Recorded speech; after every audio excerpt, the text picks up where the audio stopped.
This is Margaret Kuhlman from soulastrology.com. In this new moon chart, Pisces, there are some quite large changes. The nodes of the moon have shifted, the north node into Sagittarius from Capricorn, so perhaps a lightening or focus more about shifting our beliefs into something a bit more positive for the future, looking to see where our beliefs hold us back from making necessary changes. Perhaps recognizing that actually it's our beliefs that shape our inner experience of things being simply what they are. Chiron has moved into Pisces to stay for a few years. Perhaps the healer, the wounded healer, recognizing the wound to our oceans, how we are wounding our oceans, and maybe focusing on how we might heal that, recognizing the destruction of whales and dolphins a little more than we have done, the fouling of the fish by the junk that gets tipped in carelessly. And Uranus is just about to move out of Pisces and into Aries. We had a taste of this last summer. Jupiter has already gone in at the end of January. Movement, lots of movement and development of plans that we may have made. That lovely sense of possibilities, going for it anyway. And now Uranus coming in, freeing us from how we have felt things needed to be, working beautifully with that shift of the nodes. It's interesting that in the chart itself, Uranus, still in Pisces, just for another day or two, is at right angles to the nodal path, as though we see what's wrong with our beliefs and actually drop them. So this next week or so, or this whole month, would be a grand time for dropping past beliefs where they have been limiting, self-destructive and so on. And Mercury will be moving forwards over that, bringing consciousness to it all. The major pattern is between Mars in Pisces sextiling Pluto and the fact that Jupiter has just squared Pluto. So the run-up to this new moon suggests a really tense moment, and as this is the chart for the month, perhaps the reverberations continue. The difficulty seems to be between that push forwards to do our thing, to take hold of opportunities and possibilities and go for it, being faced with how things actually are. I actually haven't got the money, sort of thing. My family wouldn't allow this easily. Mars connecting with Pluto shows that we are very susceptible to the effect that the circumstances has on our energy system.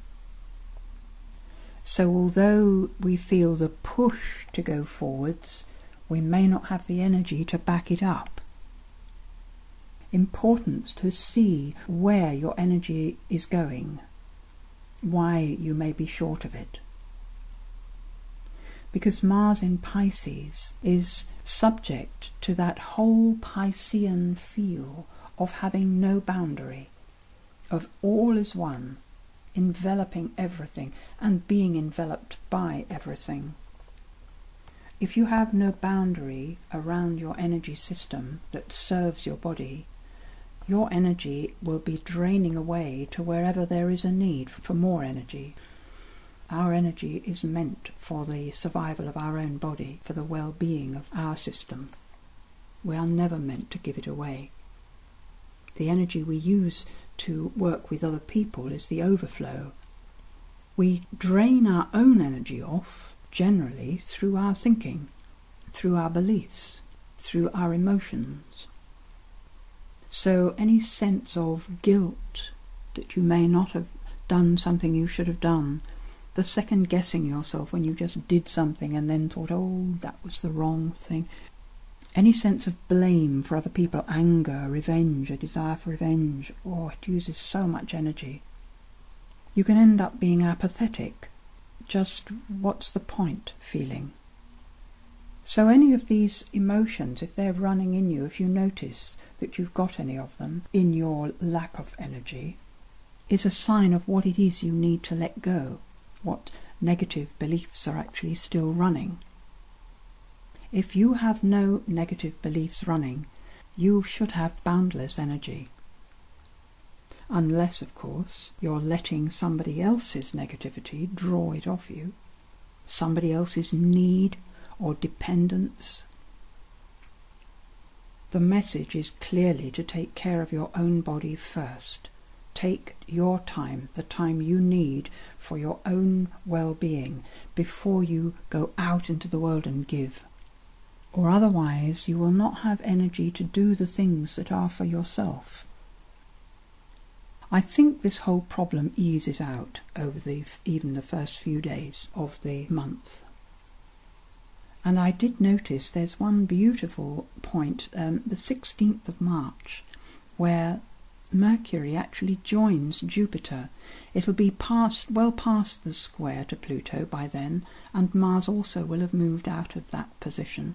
So it's quite a different pattern. But when Mercury gets to the Jupiter, it's as though that's when we'll know what it is that we really want to go for, and be able to share it with people. It seems to me also that this month is very much about relationship, in that Saturn in Libra, who's guiding us through our relationship things at the moment, makes a quincunx to the new moon. And that Libra, that Saturn's in, ruled by Venus, Venus is in Aquarius, so it's about being able to be independent and stand back in order to see clearly. Venus is making a connection with Uranus, the ruling planet of Aquarius. So being able to step back, to detach from what's going on in a relationship, is very much supported this month.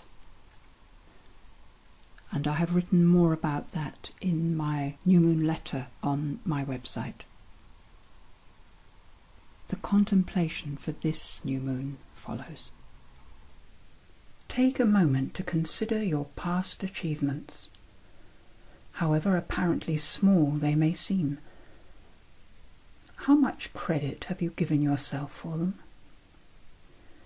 Consider each one and what it developed in you, and how that helped to create your next steps.